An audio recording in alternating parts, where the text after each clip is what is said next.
what is f prime? It's going to be, so f prime g minus f is what? Wait a minute. So this is going to be f prime g minus f g prime. Minus f g prime. Okay, minus f g prime minus f. F is going to be minus f. F, that will be minus sine of x. What is minus sine of? What is it going to be?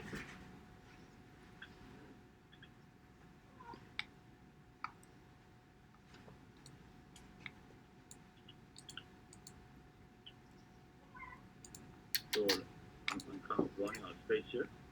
So I need more space. So this is minus. Why do this right? Okay, sorry. This is going to be f prime g minus f. Sorry, just made a mistake here. Minus f cosine of 9x, the plus y, f, and then g prime. And so what is g prime going to be?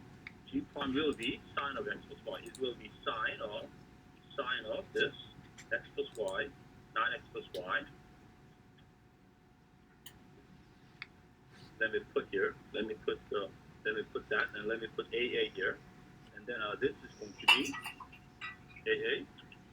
Is going to be what? Minus f, and then g prime. So minus g prime, and that will be g prime is what? G prime is cosine. So sine of 9x plus y, and then times it's going to be 9 plus, and then y prime. Like this. Okay. Okay. So now what is y prime? Is this when you plug in what you got from the first part of the problem? Yeah, I'm taking the derivative from here. Okay. So from first view, once we get the derivative, then we can get the second derivative. Now this is not the only way, but as of now, probably this is the only way. Okay, so we take the derivative from here, and then we get y double prime, and then when you take y double prime, then we have to have this. Then we have to apply quotient rule. But when you apply quotient rule here, so this multiple of 9 here, it's already a bit messy. This 9, we separate that. So if constant multiple derivative, we can take the 9 out. So we'll take the 9 out. We will be applying the quotient rule only this part right here, without the 9. So 9 is a constant multiple, so we just take the 9 out. So once again, 9 is not part of the quotient rule. So take the 9 out, it's a constant multiple. So now we take the derivative of that quotient there. So that will be what? F prime. So if you consider the top F and the bottom G, then this is F prime G minus F, and then G prime. And so G prime is this guy right here. So it is a bit messy, but now at this point here, you know what we can do with this sine of, what is this sine of 9x plus y? Sine of 9x plus y, what is this? You know sine of what 9x plus y is? It's actually over here. The sine of 9x plus y is nothing more than y plus 1. So this guy gets immediately simplified. So in this case, let me just simplify this guy here. So this is 9 double prime is equal to, we will get the 9 out. And then now this here, and what is this here? So this, the bottom here, I'm going to write this square, under the square bracket. This is going to be what? 1 minus this, okay? So let me just call this guy green box right here. And the green box, I'm going to put a square bracket, and then the green box goes right here. And then this is going to be what? Parenthesis here. Minus, so that will be minus y plus 1, and then 9 plus y, 9 plus y, 9 plus y prime, and then we have the parenthesis here, and then minus, and then what is that? cosine of 9x plus y, cosine of 9x plus y, 9x plus y, this, and then times what? Times y plus 1, y times y plus 1, and then we have what? And then we have what? We have 9 plus y prime. So we get this right here. Does everybody follow me here? Yes. So good. And the green box is over here. The green box is still, this is a green box right here. So the same thing goes over here. So let me only use that green box only for this guy. So this is the green box right here, which is this guy right here. 1 minus cosine of 9x like this. Now when you look at this equation here, see you see this 9 plus y prime right here. So what we want to do is this. Now from here, what we want to do is multiply both top and bottom. That is the numerator and the denominator, top and bottom by. In this case, the trick is we multiply both sides by this, by cosine of 9x plus y. Let me see. Actually, let me see. You know what we can write? Okay, you know what? If you look at this, here, yeah, you know what? I see another. Let me write this in there. You know this part right here. This can be simplified more further. This cosine of 9x. You know what? Let me write this in red. This cosine of 9x plus y, and then times 9 plus y prime. You know what that is? These two we can actually multiply together, and if we multiply these together, that actually becomes y prime. Why is that? Because we have this equation right here. Look at this. So that actually becomes y prime. So we can rewrite that with y prime. So in this case now, what we can do is, and then how about this? We now multiply both sides by, we multiply both top and the bottom by 9 cosine of 9x plus y. So if you do that, then what happens is, we now get this. We now get this y prime. Y prime is equal to, in the bottom here, what we do get is we get this. And then the numerator is going to be this cube, and then this is going to be 9. And then a parenthesis here, this will be minus, and then what? Y plus 1 will be this. And then if we multiply all that, what we get y prime. We get y prime, and then minus, what we get is we get y prime again, and then we multiply by this again. So what we get is, let me write this down. This is going to be now y plus 1.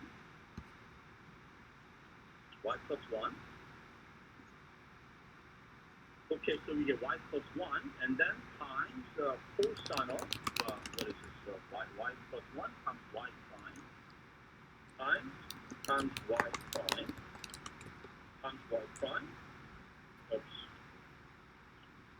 yeah, it's a bit messier, and then times, what is this, and then times cosine of this, cosine of 9x, and then plus y. And then that's what we get. We get that right there. So that's it.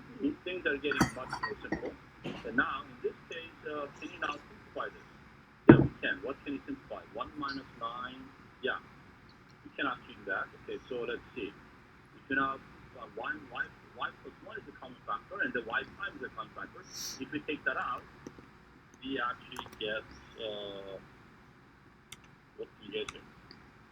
Are we getting?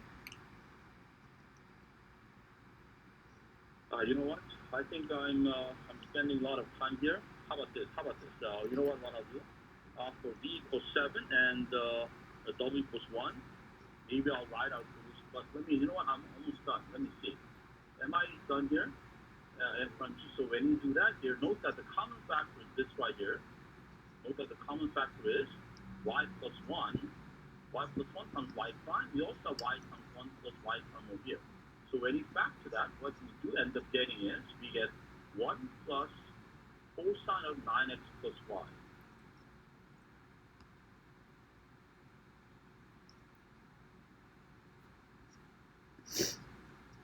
Now that's the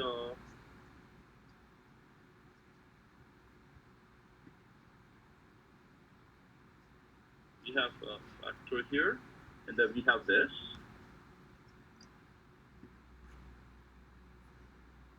And then when you multiply by this, what are we getting here? Let me see. Oh, you know what? I forgot to have this 1 minus this. That's what I forgot. That box right there. I forgot the green box. The green box, yeah, I forgot. I forgot the green box there. The green box is right there. Right there. The green box is this. So this is y prime, and then that green box.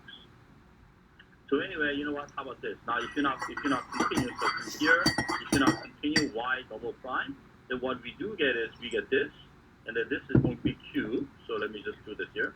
This is going to be this cube right here. This is going to be like this cube right here, and then 9 here. And now, what can you factor out here? What we can factor out is we can factor out the y plus 1. We can factor out the y plus 1. And we can also factor the minus sign. Oh, hello. The minus y plus 1, and then what else we can factor? We can also factor y prime. Y prime. We can also factor the y prime. And then what's left is this. What's left is, and then actually the box. So if you factor all that, then what we get? We get minus the box, and then we get plus what? Plus cosine of 9x plus y. Plus cosine of 9x plus y. This is what? Cosine of 9x plus y. So cosine of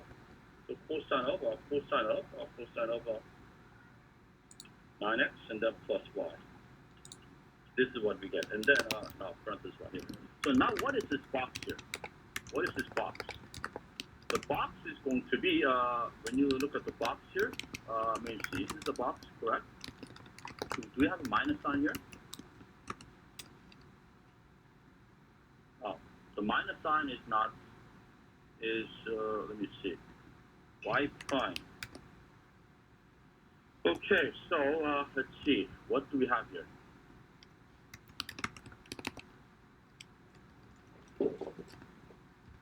You know what? I just have it's kind of messy, and I cannot really write here, and so I have a problem here. Let's see. What do we get? This whole thing should be 9. 9 times this. Okay, this whole thing right here should be 9. You know, this whole thing right here?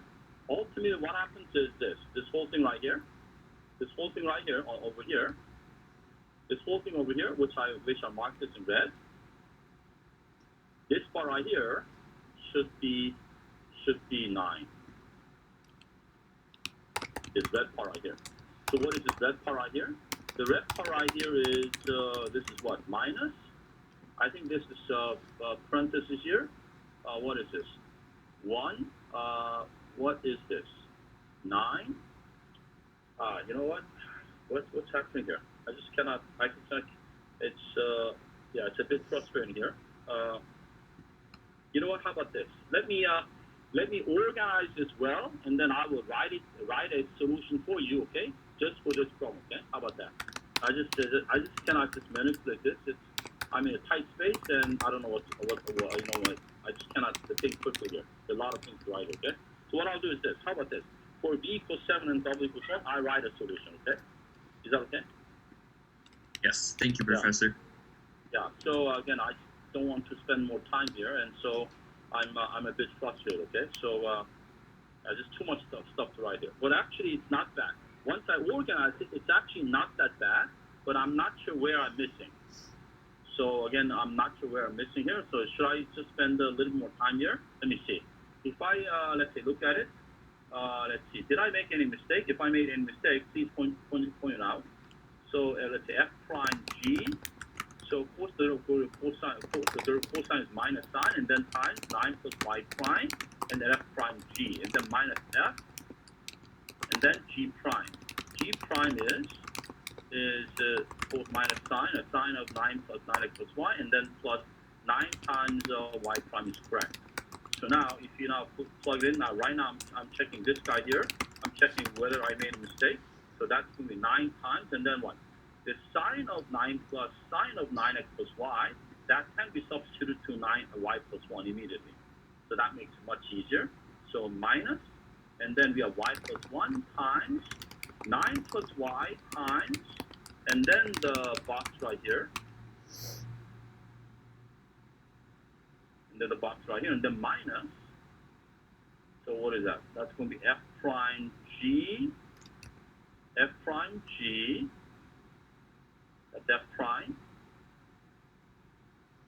and then g, okay, minus f, and then g prime. So what is the derivative of minus f? Derivative of cosine minus is going to be sine. Did I forget a sign here? F, g prime. Or you know what? This is going to be f, and then g prime. And g prime is sine of 9 plus sine of 9x plus y, and this time this guy, yeah, that's correct. And so is this right here.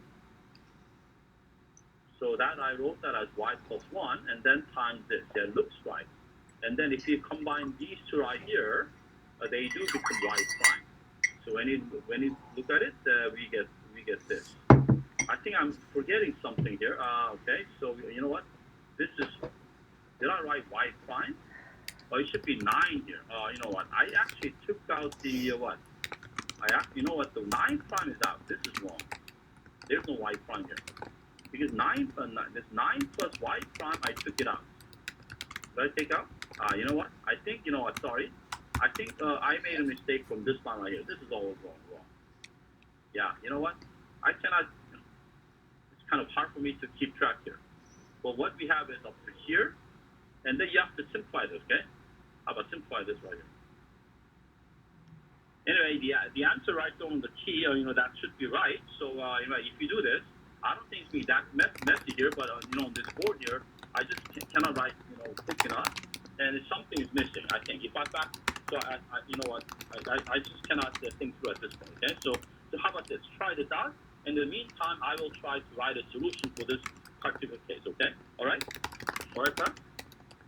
Thank you, Professor. Okay, now let's move on here. Yeah, I'm already wasted a lot of the time here. Okay, so this calculation was a little bit messy, but it is really not that messy. I just cannot keep track here in this tight space, okay? So I think I must be forgetting something. Okay, so by the way, it is actually easier if we try to get this guy here. You know what, how about this? 1 second here. So what I'll do, how about this? I'll just try to finish up right now with a slight trick, okay? Let me just, you know, try to do this with a slight trick.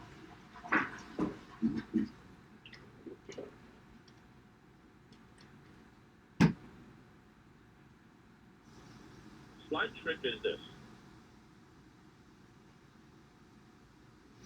Okay, the slight trick is, okay, let me just erase this part right here. Let me just erase this part of the eraser. And let me just erase this part right here. Yeah.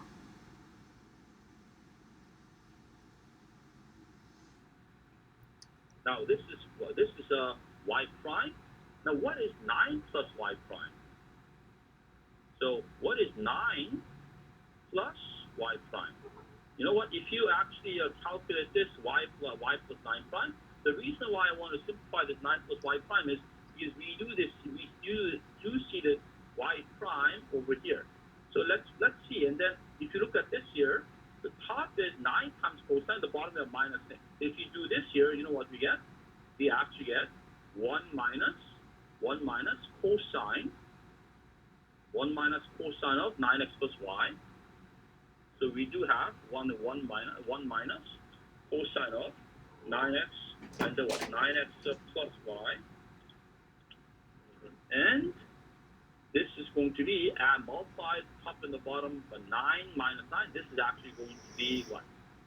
Let me see. If you multiply this by 9, that means we get 9 times 9 minus this. We actually get 9. You're right. We actually get 9 here. We get a 9. We actually get this part right here. And so from here, you know what we can do? We can actually get y double prime here. Just differentiate this guy. And this is going to be much easier. Because this one here, the constant is 9. So if we do that, you know what, let me just do the trick here. So now, if you take the derivative of the left-hand side, the derivative of 9 is what? The derivative of 9 is 0. So we just get second derivative of y. So if we do that, then what happens is we get this. And the bottom is now going to be what? Okay, you know what, let me just finish up here. Using this little trick. This is going to be 1 minus, and then what? Cosine of 9x, and then plus y, like this. And then this right here, and then square. And then in this case, it is going to be so much easier because the numerator is actually constant 9. So in this case, what is this? This is going to be f prime, so we just take the, okay, so we can just take the 9 there, f prime g, and then some minus, and then f, minus f, because when you take the derivative of 9 is 0, so the first term is missing. It's quotient with the first term missing, because the derivative of 9 is 0. So f prime g minus f, and then g prime. Now what is g prime? G prime is just the derivative of the bottom. So that will be the derivative of cosine is minus sine. So that this will be now be sine. Sine of 9x, and then plus y, and then times 9 plus y prime. And then we get this. And now what is f prime g plus f g prime? There we go. Now I'm now done. There we go. If you now do this, then what is that? Then all you have to do is replace this 9 of x, sine of 9x plus y. What is that now? That will be now over here, y plus 1. And then it's done, basically. This is now y plus 1. So what we get is this. So what we get is minus 9 times y plus 1, and then times 9 plus y, 9 plus y prime, and then divide by, and then divide by this. And this divide by this right here, 1 minus, you know what? I can see the end now, so just bear with me. Sine of x plus y, cosine of 9x plus y. I made a mistake. I missed the 9 there. And so, square. So let me put a square there. And then let me put a 9 here. 9 is missing. And so we get this. So now we have one more step to go. And that is multiplied by this top and the bottom by this guy right here. If you multiply the top and the bottom by this,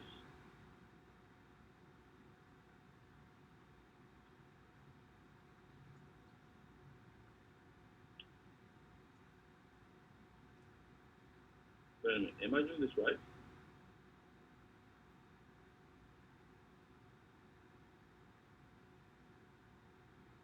Oh yeah, you have to multiply top and the bottom by this right here. And then once you multiply top and the bottom by this, then note that y prime times this from here, you have to multiply, you know what, y prime, and then times this box right here. This will become the 9, and then times this guy. You know what? It's almost done here. So again, basically you have to apply this. You have to apply this right here. Okay. So y prime right here, and then times this guy right here is equal to this guy right here. That's what you apply here. All right.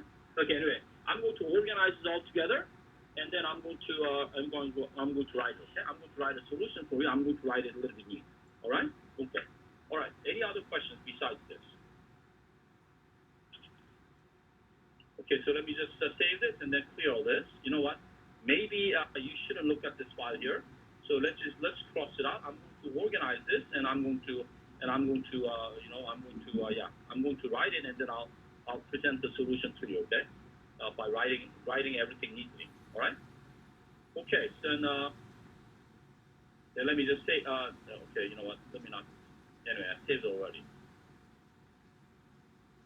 Any other questions on the test? I think besides that last problem, I think the other problems were straightforward. The things were not too messy on any other problem, okay? So that was the only mess. That was the only one which is a little bit messy. I tried to make it not too messy, but I guess it did come out to be a little messy, and that is true, okay? But it does come much simpler than what many of you think. It just has a lot of things to write, but it does take a whole page. Okay, that's for sure. So anyway, I'm going to write a organized solution. Any other questions on the test? Does anybody have any other questions?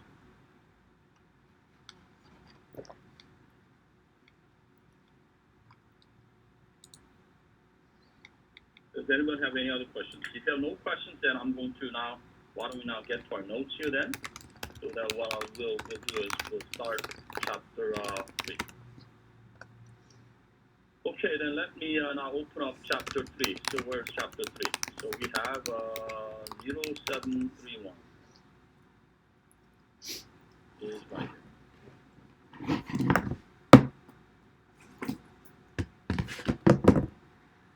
Okay, so let's look at this. Again, in section 3.1, we have a lot of definitions. So extremes of functions, so terminology. So these are all the terms we'll be studying, okay?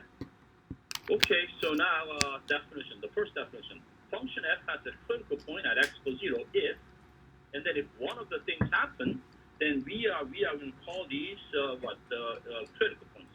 First of all, before I start, let me make some. Let me see where is my notes. Oops, I don't know where my notes went to. I'm trying to write something here. Oops, where is it? Oh, you know what? I don't know where my notes are. Can I take some notes? Let me see. Square share scheme. Okay. How about if I go to whiteboard? Okay. Now, if I close the whiteboard, what happens then?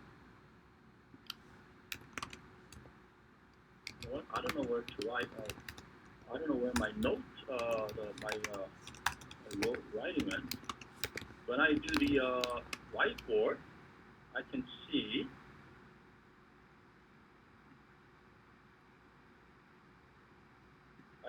My notes. I can click annotate, but I don't know where this annotate button goes to when I.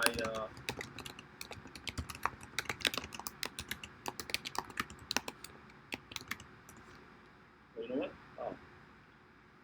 You know what, class? I don't know what's happening here today. My annotate button is gone. I don't know where my annotate button is. Where is my annotate button?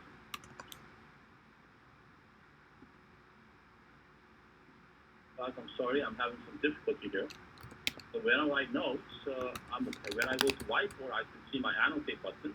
But when I go to my file, I'm not sure where my annotate button goes to. So here, share screen. Here, when I go to whiteboard, I can see my annotate button.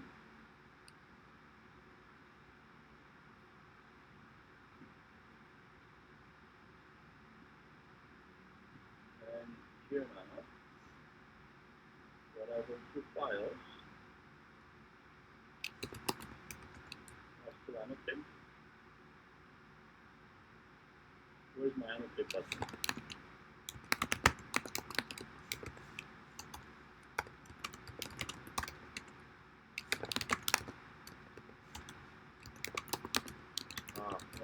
I'm not sure. What's happening here? I'm trying to get the annotate button.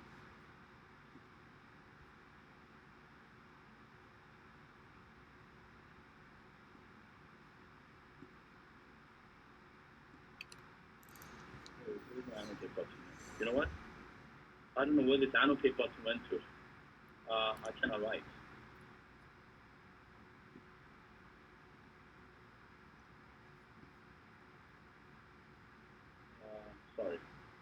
Sorry, class. I think you have to share your screen first and then you can annotate. What is it?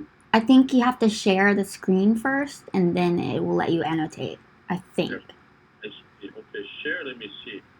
So I need to share the screen first. Okay, let me see. Let me try that. So am I not sharing the screen right now?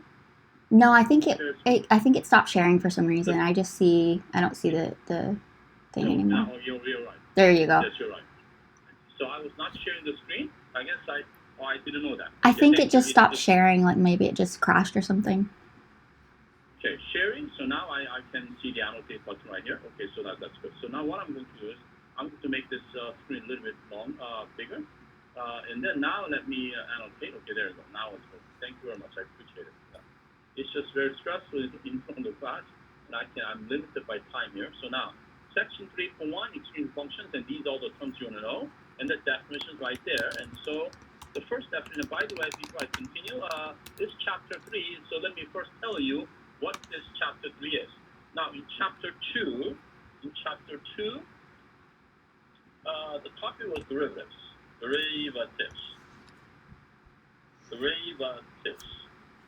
In chapter 1, we studied limits by there. So maybe I'll just write 1 as well. In chapter 1, I just want to know where we are. Chapter 1, we studied pre-calc, a review of algebra, basically. Algebra review. And then we had limits. That was the topic of chapter 1.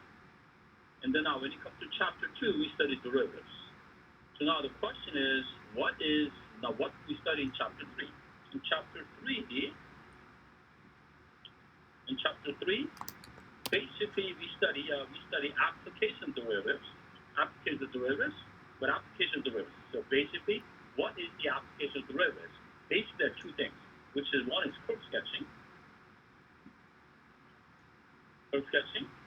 and the other one is called optimization. Optimization. Again, in chapter 3, sometimes the title of the chapter 3 is called what? Application derivatives. Application of derivatives.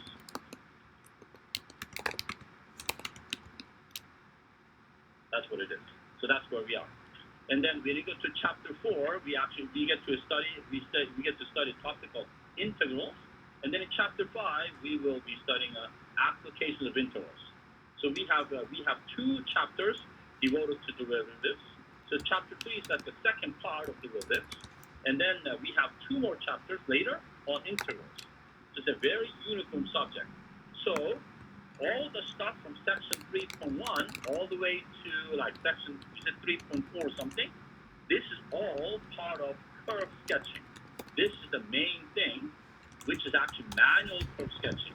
Now in this class, we are allowing graphing calculators, so I cannot really give you a curve sketching problem, but I can still give you many questions which your calculator cannot answer. All right?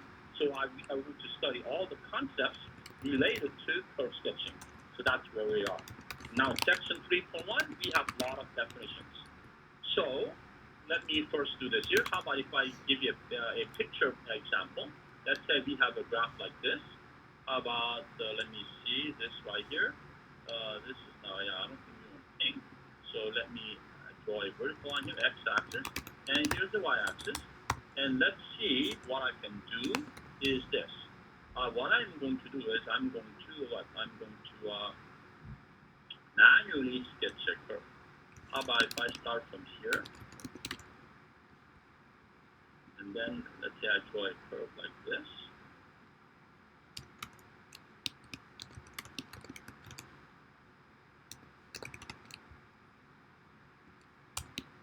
And how about this?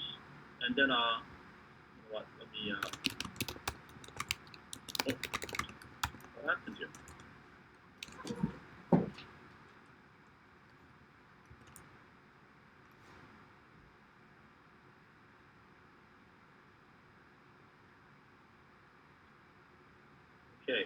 Okay, for now, why don't I do this?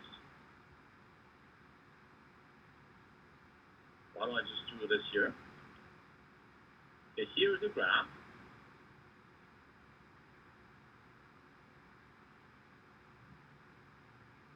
Okay, there we go. So I'm going to mark these points here. Okay, now, let's say here we have a graph. We have the XY axis here.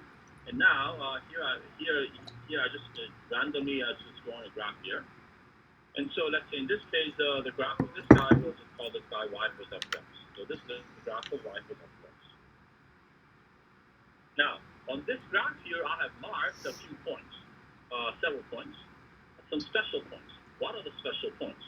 One of the important concept we'll be studying here will be this: absolute maximum, this term maximum and minimum. Because, if you look at chapter 3, I wrote down optimization. What is optimization? Does everybody understand what optimization is? Optimization is? What is optimization? Optimization means what? Optimization means, so let me write over here. Optimization is basically what? Finding optimum. Finding optimum. So the question is, what is optimum? Well, optimum means what? Optimum means max or min.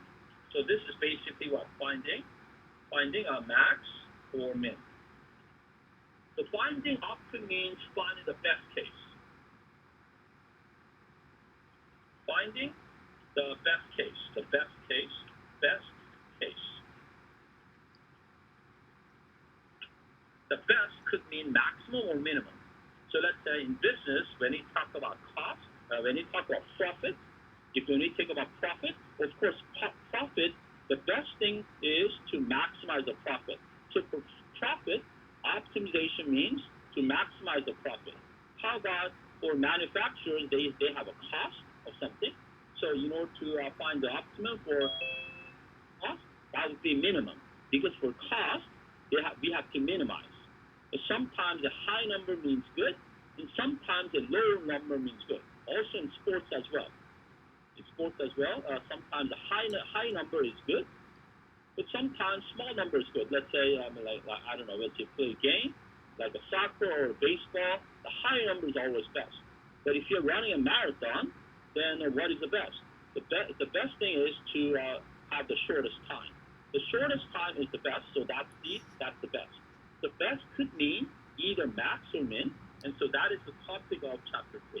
So maximizing the cost, maximizing profit, and minimizing the cost. But anyway, various kinds of minimizing and maximizing, that is what we call optimization. So the first thing is, here we want to study the max and the min. Our goal is to what? Figure out the max and the min. The max and the min. I'll talk about what absolute means. So here, where do these maximum occur? Where do these maximum occur? And by the way, the plural for maximum is maxima. That is the Latin plural. Okay? So maxima is the plural of maximum. I think it's the Latin plural. Since I don't know Latin, but this is the Latin plural. So maximum, maxima, they really mean the same thing. Okay, so if you look at this graph here, where do we find the max?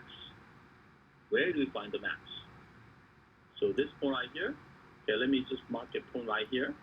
So let me call this A, and then this point right here, let me call this guy B, and then let me call this point C. Let me call this guy D.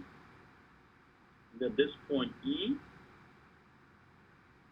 And then the next one, I cannot call it F, so let me call this guy, let's say, how about P. So I mark these 6 points here, okay? So now if you look at this graph, these 6 points are kind of interesting. So let's see why they're interesting, okay? Well, let's figure out where the maximum is. Where is the absolute max? Where is the absolute max? Can you tell where the absolute max is?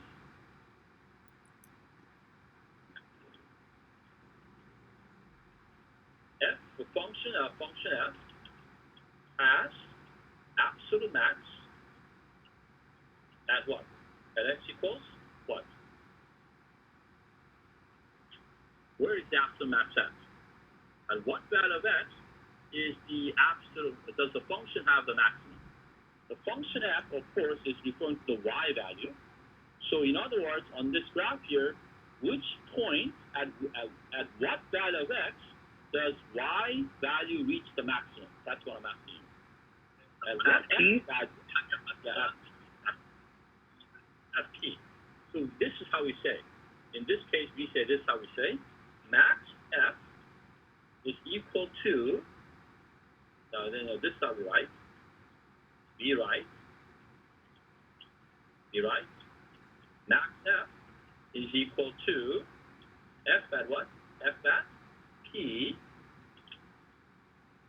This is how we write it. So max f is equal to f of p. Or we say max f at x plus p. We write it that way. So max f is equal to f of p. And that's how we write it. So if you look at this graph here, you can see the max is over here. Max is over here. So let me how about this? Let me mark with a, okay, anyway, this one here, let's mark with a, let's say blue. How about this one? That is the max right there. But how about these guys right here? You know, these guys right here, they're like the peaks too. They're like the peak of the mountain. So x equals b and x equals d. Oh, so b and d, they kind of sound similar. At x equals b right here, and at x equals d. At these 2 points, we also have a maximum too. It is like the mountain top. It is the top of a hill or top of the mountain. Except those mountains, they are not the highest mountain, but it is still top of mountain. So in this case, let me say, this guy is absolute max. So here, let me write this down. Over here, we have absolute max. Absolute max right here. So let me write this in red. And this point over here, at x equals d, what do we have? We don't have an absolute max, but we call this a relative max. I'm going to write relative max like this. A relative max or a local max. Again, we call this a relative max or a local max. And then if you look at this point at x equals b, we also have a relative max as well. So if you look at this graph here, how many maximum do we have? We have 3 maximum, of which one of them is an absolute max. And by the way, this point right here, absolute max, we also call this guy relative max as well, as you will see. So don't misunderstand here. So in this case, relative max, this guy is also a relative max. Every absolute max is also a relative max. And I'm going to explain that to you, what a relative max is. But relative max and all these things are actually already defined right here. In the bunch of these definitions right here, a paragraph of 8 definitions, and all the official mathematical definitions are actually over here. Okay?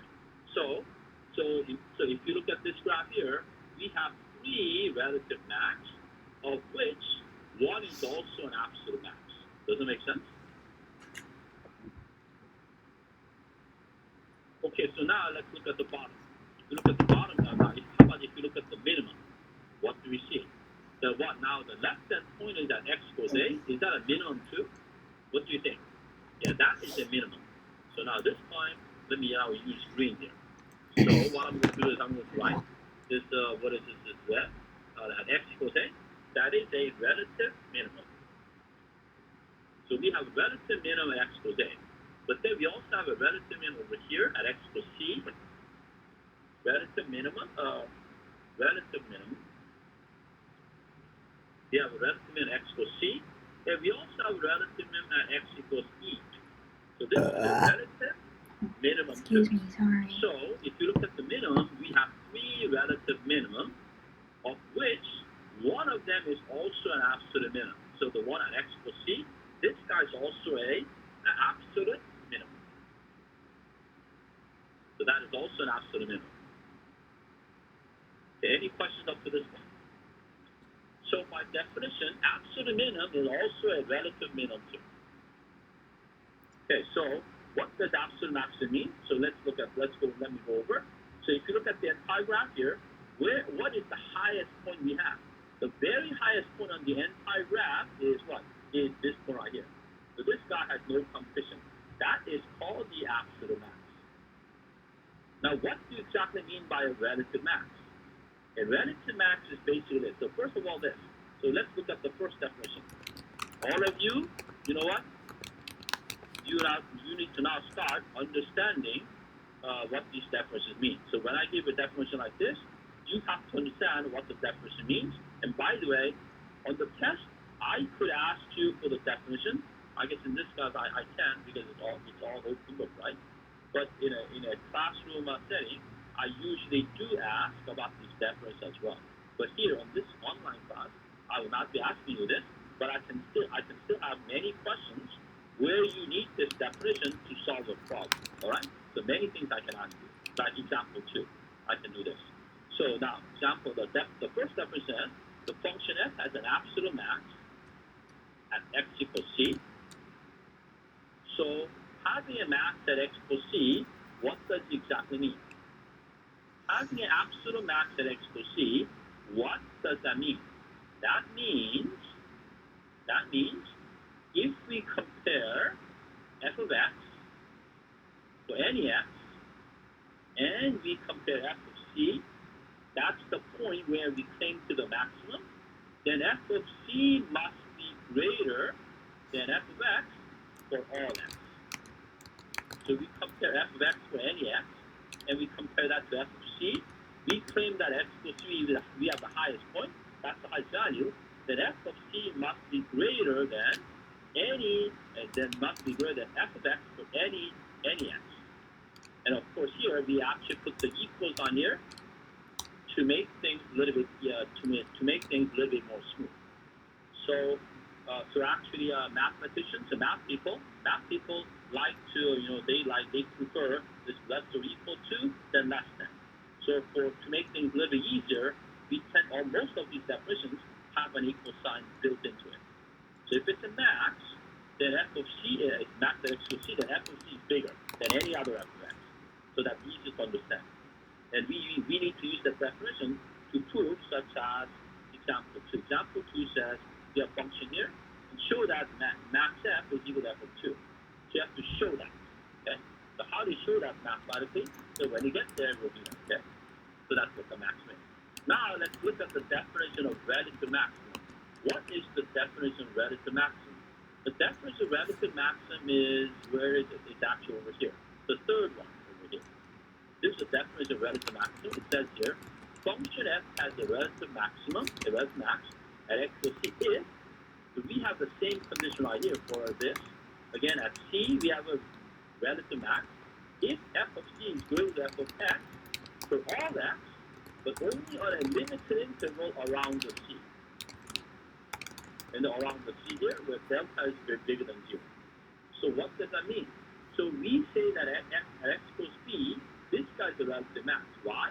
Because if we, let's say, make an interval, if we make a limited interval right here, and this guy will be d minus delta, and this guy will be d plus delta. This is basically an interval around the value c. In our case, I took the interval around the b. So an interval which contains b to the left and right, and so in this case, this guy is, I'm not going to write it, it's going to be a little bit confusing, d minus delta, and this will be d plus delta for some delta. Delta cannot be 0. And then if you just look at this local region right here, from here to here, if you look at this, if you look at the small interval, on this interval, is that point right there, is that the highest point? Yes, it is. So that graph right there, even though it's not the tallest mountain, but if you have, this is the high point right here, and if we cut a slice here and there, then what? And then if you just look at this interval right here, is that the highest point? Yeah, that is the highest point. That is the highest point on that interval. So therefore, we call that a relative max. On a limited interval, around the point B, that is the highest point. So in that small region, that is the absolute max. So if that is the highest point on that limited interval, that is called the relative max. Make sense? And then, so that's the definition of relative max. In the minimum, absolute min and local minimum or relative min, they mean exactly the same thing. So once again, this point right here is a relative minimum. Why? If we consider a little slice there, on that slice, is that the minimum point? Yes, that is the very lowest point. It is the absolute minimum only on that interval. If it's the absolute minimum on that limited interval around that point, then that point is called the relative minimum to the function. Does everybody understand what's going on here? Yes. And then we have our relative max, relative min, and then you know what, I'm going to talk about increasing, decreasing, strictly increasing, decreasing a little bit later. Now what I'd like to do is this. First of all, when you have a graph here, our interest in finding the max and the min. The max and min is almost like a goal. So you know what? In applications, we want to find the max and minimum. That's again one of the important applications of derivatives. But generally, one of the important applications of calculus. So now, if you look at this here, now let's look at this entire graph.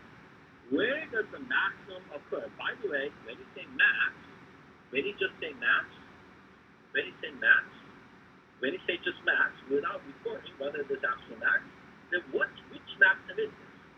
Which max? So when you say max in general, which max? Are you referring to absolute max, or are you referring to relative max? Well, this could mean absolute max, or it could be what? Relative max, or local max. So let me put this in parentheses. But this will not be a confusion, because on the test, you know what I'm going to ask you? I'm going to ask you to find everybody. Again, on the test, I am going to ask you to find everybody. So in a sense, when you say max, many times it could mean relative max, but again, you know what, that will not be a major problem. Again, on the test, I will ask you for any max, and then I will ask you for what the absolute max is. Okay? But again, so we say max, but the max could be absolute max and then the relative max, but this will not be a major problem. Okay?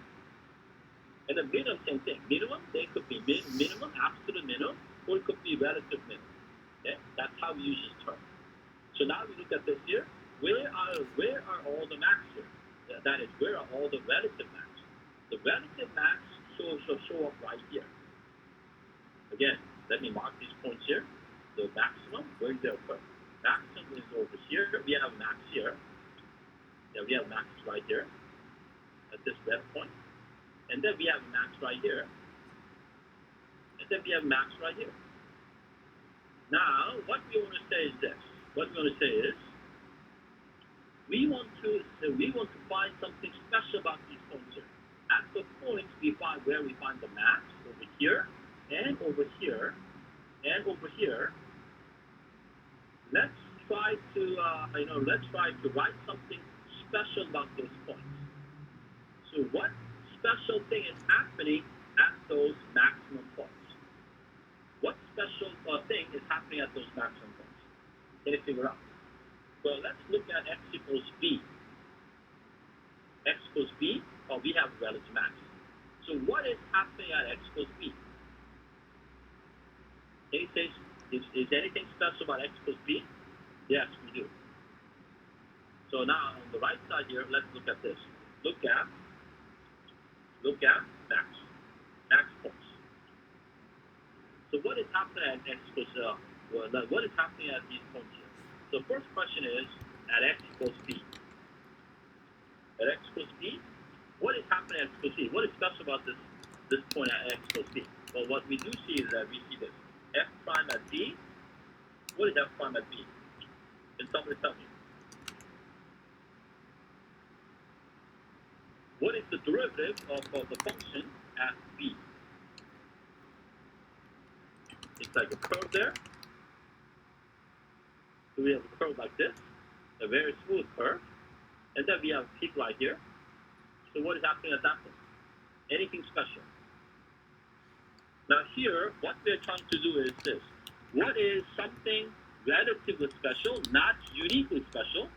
So you know what? When I introduced myself, some time ago, I told you that one of the country where I lived in was Nepal. I don't know. Did you see that? I went to school. I lived in Nepal as a student. Okay, my dad was posted there, so I got to just live there. Because my family moved there, so I had to move there. So as a child, so I lived in Nepal for 2 years. Now, living in Nepal is not uniquely special. That means I'm not the only person who lives in Nepal. There's a lot of foreigners out there who live in Nepal, besides the Nepalese there. But living in Nepal is relatively special. In other words, there are not many people who live in Nepal, right? So what I'm saying is, the fact that I lived in Nepal is not uniquely special, but it is relatively special. Something is kind of special, even though I'm not absolutely special. So that's what I'm trying to find out. So here, what is happening at B? Something special happening at B? Yes, we do. What is F prime at B? In other words, a point like this, note that it is differentiable, it's smooth. If we draw a tangent line, we go horizontal tangent line. That means F prime at B is actually 0. So if the derivative is 0, is that special? Yeah, that is a special condition. It doesn't exactly happen at one point. It may happen at many points, but that is a relatively special thing. It's something special. Okay, not uniquely special, but kind of special. Okay, so that's what happens at x equals b. Now let's look at the other point at x equals d. At x equals d, what is happening there? So we now have a curve like this. We have this, and then the curve down like this. We have a peak like this. And so in this case, the right tangent, the left tangent are the same, so therefore there is no tangent line, not differentiable. So what is happening at x equals b here? So now let me write this down. At x equals b, at x equals what? At x equals d, what is happening at x equals d? Something which is kind of special. What is that? And that is f prime at d is what? Is not differentiable. Does not exist. Not exist. Does not exist. So that one does not exist. Or we say that f is not differentiable. F not differentiable. F not differentiable. Not differentiable at x. Not differentiable. So at x equals d, what happens? At d, f prime at d does not exist. Or we say f is not differentiable. So we say f prime, that is f prime at d does not exist, or f prime does not exist, and we say f is not differentiable. We can say either way. So that's what's happening at x equals d. And then how about the rightmost point? Now this is the third point where we have the max, relative max, and this actually happens to be absolute max. At p, what happens? What's going on? What's happening at x equals p? At x equals p, what's happening? Is the derivative equal to 0? So when you look at the last endpoint there, at x equals p, is the derivative equal to 0? That is the one-sided derivative. We don't have a two-sided derivative. We can only approach from the left side. So is the left derivative equal to 0?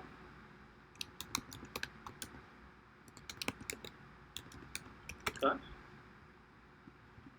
No. Curve here at x equals p, is the left derivative equal to 0 or not?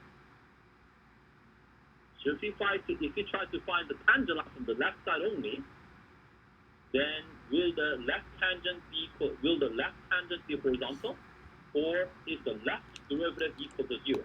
In other words, if we try to find the derivative of approaching from the left side only, because we don't have any point on the right side, it's not defined, and then let this point approach this point, and then we keep 2 points connected, and then the line, and then the line which will be approaching, that line will be called the left tangent.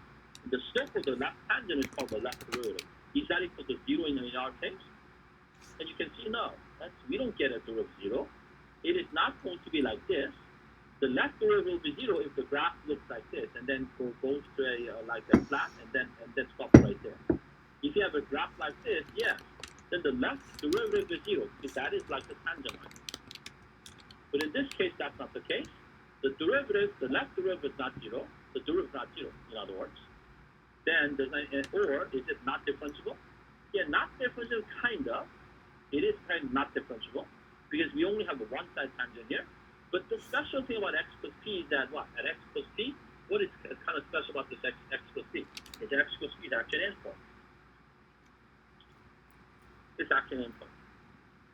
So, what I'm trying to say is, when you're trying to find the max or minimum, these max or minimum only occur at these points right here. You draw any graphs out there where these maximum occur, the maximum will occur at these points. The points where the derivative is 0, or the points where the derivative does not exist, or it's an endpoint.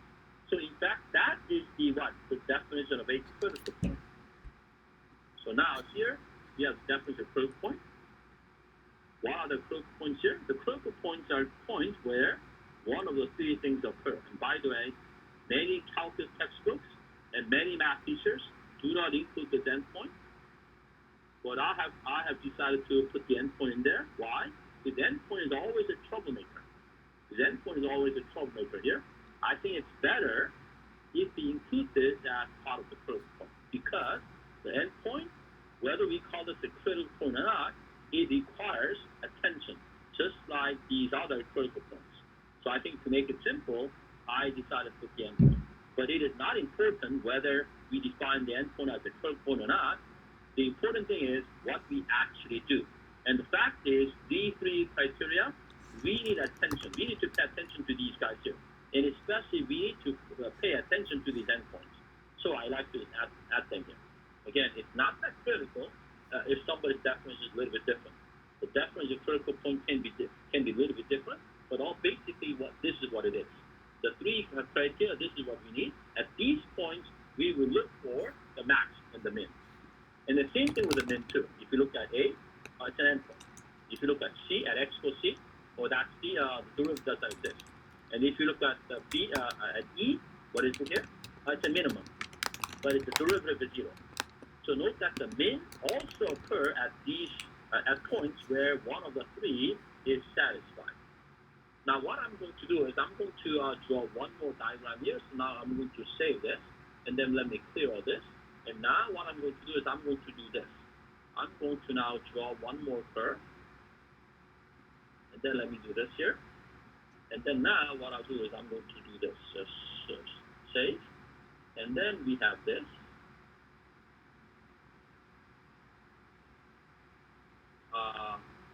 So we have this. You know what? Should I go to decimals and draw an actual curve? I can. But anyway, you know what? Let me just do this. I'll just graph this manually.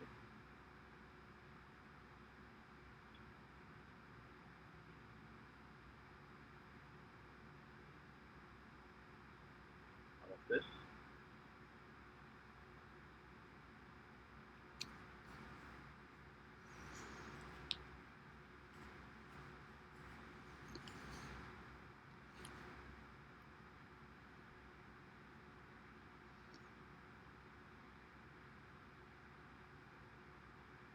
Okay, let's look at this.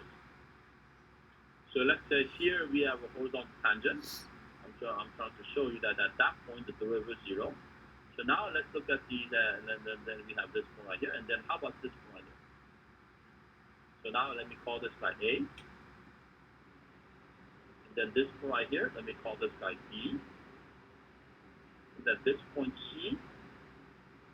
And then this point what? E, D. And then this point right here, let me call this guy E. And then this point here, let me call this guy P. And this endpoint, we'll call it Q. Okay, so now if you look at this graph here, again, this one I'm going to call this guy Y plus F of X. How about this? Well, why don't I call this guy Y plus G of X? Now, on this graph here, what are all the critical points? If you look at this graph, where are all the critical points? The critical points are points where the derivative is either 0, or the derivative does not exist, or it's an endpoint. Okay, so first, on this graph here, let me ask you this question. where on this graph is the derivative equal to 0?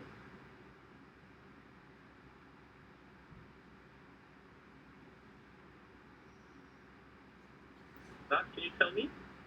Where on this graph, at what x values, what values of x, at which point is the derivative equal to 0?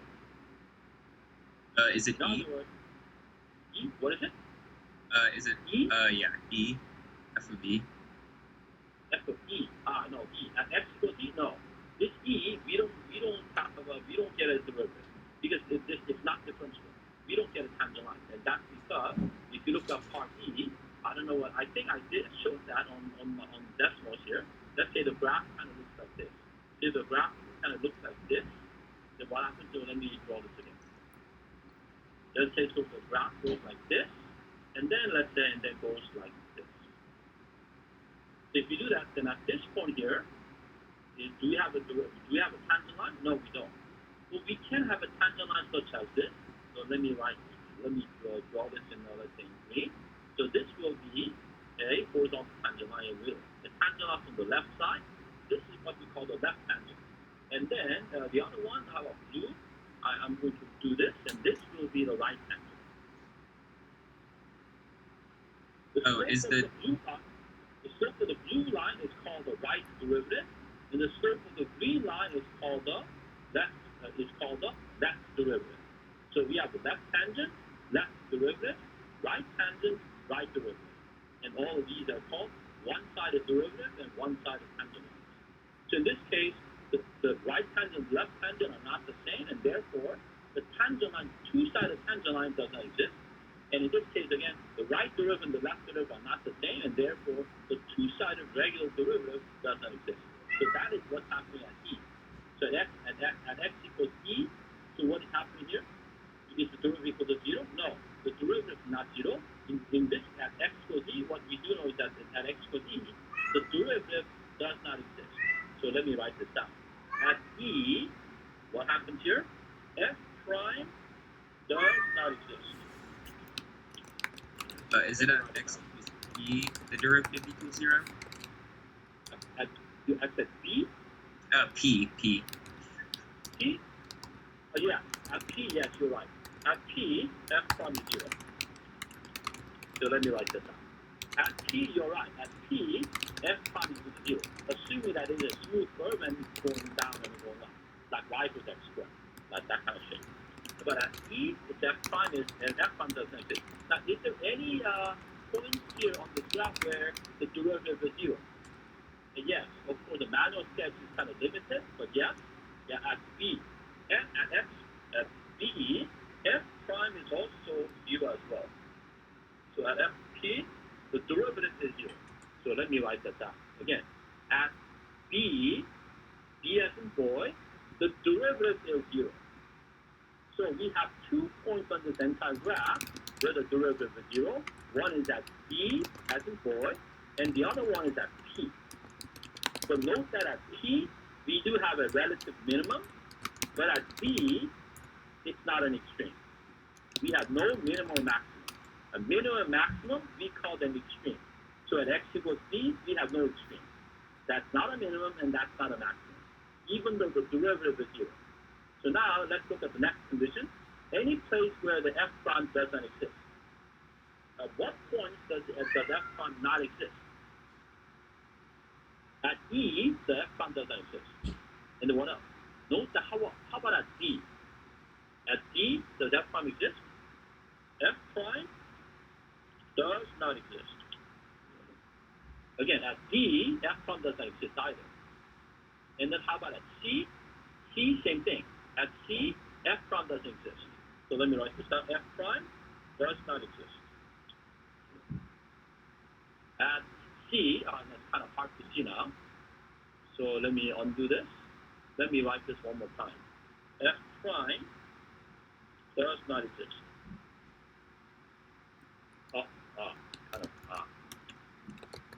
What? Let me undo this. Let me write this again. F prime does not exist. Okay?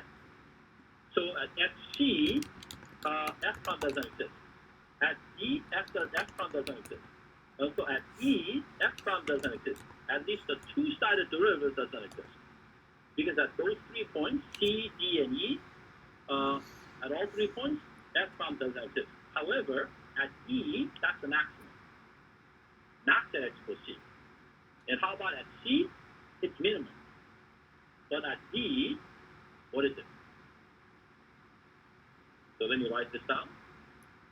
At X equals E, no extreme. Wouldn't A not exist either? Yeah, A not exist also. But A is kind of a special point because on the other side is not even defined. So we cannot even take the limit from the other side. So when it says does not exist, when I say does not exist, here what I mean is at least we have the limit from both sides. But whereas A and the Q, the endpoints, we cannot even take the limit from the other side because we don't have anything. So there's a difference between does not exist and undefined. So for A and P, A and Q, it's more like the F prime is not even defined because we don't even have any points here. So that's why I create a separate category, and the separate category is an endpoint. So yes, you're right. F prime does not exist, but because it is kind of special, the A and the P, I'm going to call this endpoint. Endpoint, and that one is an endpoint as well. Endpoint. However, there's a difference between endpoint at P and the endpoint at A. If you look at the endpoint at P, the point is included. So we do have a maximum there. But note that if you look at A here, at A, in this case, we have an endpoint there, but the endpoint is open. It is an open endpoint, whereas the other one is a closed endpoint. So in this case, maximum does not exist. In this case, we have no maximum. No max here. So therefore, in this case, what? We said we have no max. Although on the right endpoint at X plus P, we do have what? We do have what? We have a relative max in this case. So these are the terms. So now let's focus at X plus D. At X plus D, at X plus D, what happens? The F prime does not exist. F prime does not exist, but there's no stream. So how about if the derivative is 0? If the derivative is 0, can you conclude that we will have a maximum? If we have the derivative equal to 0, then will that guarantee that there is an extreme? That there is a maximum? No. At X plus B, F prime is 0. But in this case, what we have? We have no extreme either. This one, we have also no extreme. Even though the derivative is 0, we have no extreme. And then now we have also seen the left endpoint, that is at X plus A. We have an endpoint, kind of an endpoint, but it's actually in this case open. It's open endpoint. In this case, we have no max. So when you have a critical point, so what is the lesson? What is the lesson behind this definition? A critical point, a critical point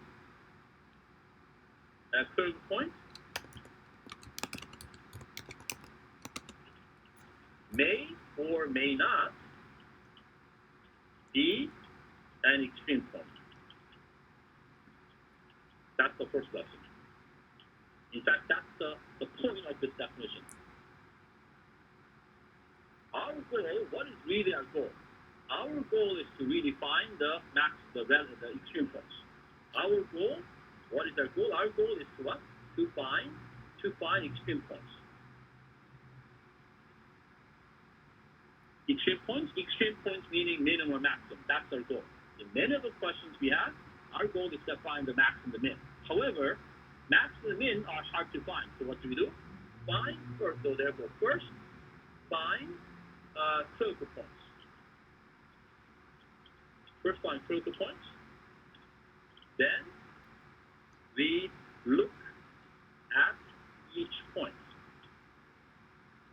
We look at each point. You look at each point.